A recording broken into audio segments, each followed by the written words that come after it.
I made 4 phone calls, and they were the hardest phone calls that I had to make. My first phone call went to my dad. Grant County Fire District 5 Captain Travis Sweeler returned to work on Wednesday, 3 days after escaping the Route 91 concert in Las Vegas, as bullets rained down in the deadliest mass shooting in U.S. history. Sweeler and his wife Brittany headed to Vegas on Friday with State Trooper Tim Crone, based out of Moses Lake, and his wife Jen. It was 10:08 p.m. Sunday when the gunfire started from a 32nd floor window of Mandalay Bay. Sweeler estimates there was about 300 rounds shot off before his group could get up. I don't know if it was due to just our experience and the field that we're professionals in. We knew right off the bat that it was gunfire. You know, we really had 3 options. We could run, hide, or fight. And fight was out of the option. And we knew that we had to run and hide somewhere in order to, come back home safely. They hid behind food booth vendors, then behind dumpsters, before reaching a fence at the outskirts of the venue. What they didn't know was they were running toward the airfield at McCarran International Airport. Sweeler said an individual was able to tear down a section of the fence, and the 4 were able to push it to the ground and continue running. They were then stopped by another fence, a dead end at the airfield.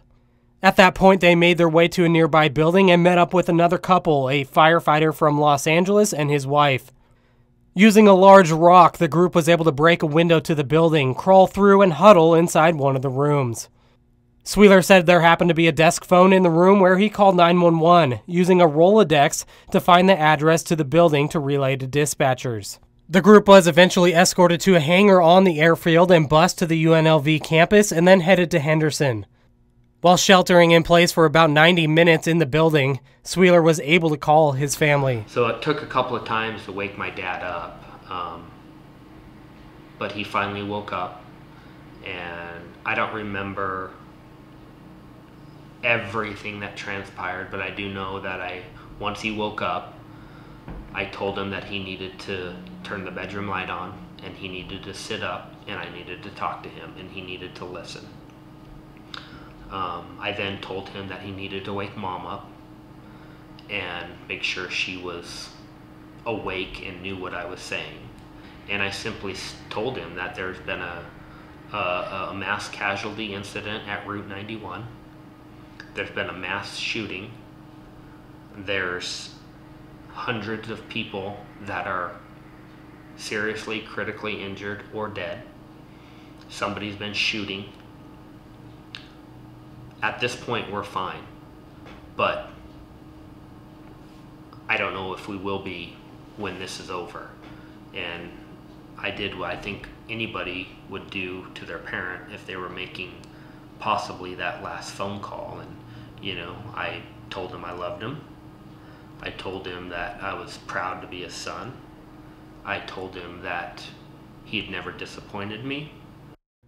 The next call was to his 2 daughters, aged 13 and 9, who were staying at their mother's house. I talked to my oldest daughter first, and she was old enough to comprehend what was going on, and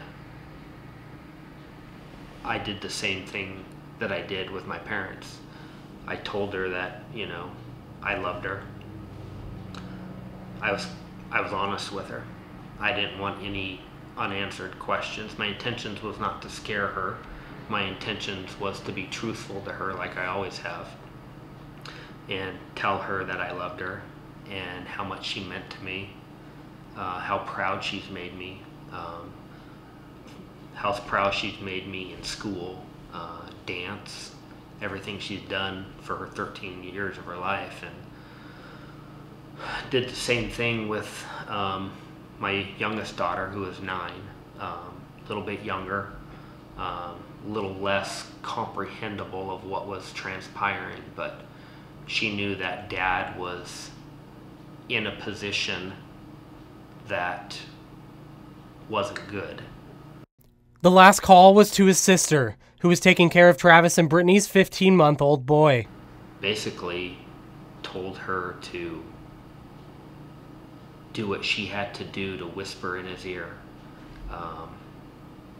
give him the same love as we were giving our older kids and mom and dads through our voice, and letting him know that, you know, mom and dad were in a bad situation.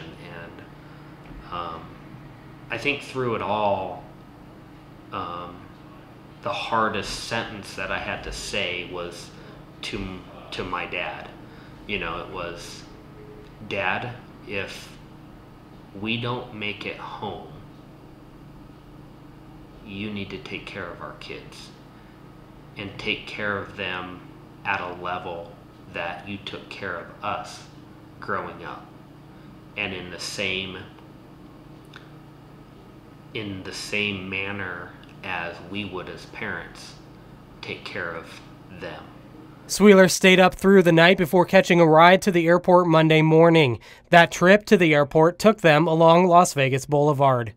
Sweeler said a portion of the road was still shut down 12 hours after the shooting. They had told us that they were still counting bodies inside the venue. So 12 hours later, they were still taking bodies out of the venue after their first initial investigation or whatnot. And it was really the first chance we got to look at Mandalay Bay on the broken windows. And the breeze from one side of the room to the other room, it was blowing the curtains out of the window. And just seeing that, it was, I mean, you just revisited everything that you just went through 12 hours ago. Sweeler said his two daughters were at dance class when they arrived back in Moses Lake. It was like they knew that as soon as we got into town, we were going to stop there, because as soon as we pulled into the parking lot, my oldest daughter was standing at the door looking out in the parking lot, and as soon as she saw our rig pull in, you know, she opened the door and she ran straight for Dad.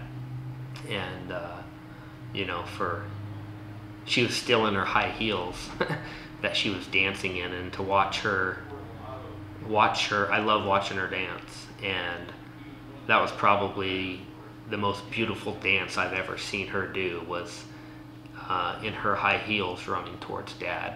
And there was no music for her to dance to. There was no rhyme or reason what she was doing, other than she knew Dad was home. And she was 3-4 feet in front of me, and it was like she had a trampoline underneath her, and she bounced right into my arms. And that was a pretty emotional time, knowing that, you know, I am home.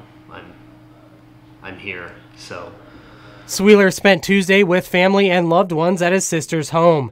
He said he was glad to be back with his other family at the fire station on Wednesday.